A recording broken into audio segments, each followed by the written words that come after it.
அவர் ஜாதகம் வந்தார். கரெக்டாக 1 மணிக்கு வந்தவர். கூட்டமாக இருக்கணும், நான் ரொம்ப குயிக்காக முடிக்க ஆரம்பித்தேன். நாங்களே 5 மணிக்கு வந்தோம். ஆமாம், 5 மணிக்கு வந்தீங்க. பார்த்தேன் ஜாதகம் வந்து பாதக ஜாதகம் அது.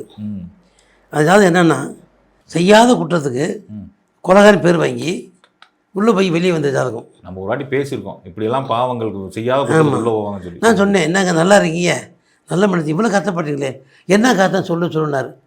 என்ன காரணம், நல்லா இல்லை கஷ்டீங்க, உள்ளே போய் என்ன காரணம் சொல்லுங்கன்னாரு. மர்டர் கேஸு, நீ செய்யாத கொடுத்து செஞ்சுட்டு பேர் வாங்கிட்டீங்க, உள்ளே போயிட்டீங்க, ஒத்த பையன், லக்கணம், மனைவி மதிக்கலை, மச்சினை மதிக்கலை, அதிக அவமானப்பட்டீங்க சொல்லி ரொம்ப கஷ்டப்படுறேன். நான் 1.5 மணி நேரம் பேசுகிற பார்த்து ஒரு வார்த்தை முடிச்சுப்படினார் என்னைய. நிறைய பேர் சோதியம் பார்க்க போயிருக்கேன், எல்லாம் கேட்டிருக்காங்க, எல்லாம் செஞ்சுருக்காங்க.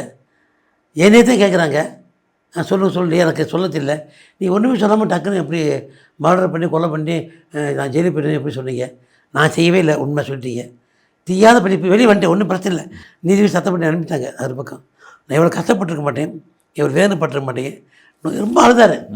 அவர் இன்னும் 1 மணி நேரம் பேசணும்னு ஆசைப்படுறாரு. கூட்டம் பிறகு எப்படி நான் பேசுகிறது, ரொம்ப வருத்தப்படாதீங்க.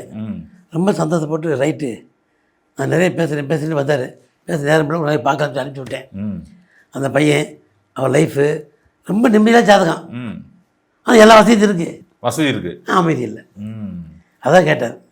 நான் சொல்கிறேங்க உங்களை பற்றி டிவியில் சொல்கிறேன், நான் நீங்கள் போயிட்டு எடுக்க போகிறேன். இதுக்கெல்லாம் தீர்வே இருக்குது, அதை கர்மாவை அனுபவிச்சுதான் ஆகணுமா? இட்டவுடன் எந்த அலையில் என்னபடி எந்த எழுதி விட்ட சிவன் செத்து விட்டான் நன்றியா. கர்மத்தை பலன் அடைஞ்சே தீரணும். கண்டோர் கர்ம ஒக்க கருதி விதி மோச்சமாகி அற்றோர் சித்தம் எல்லாம் மறுபடியும் பாவம் கூறான்றியா. கட்டுதான் ஆகணும்.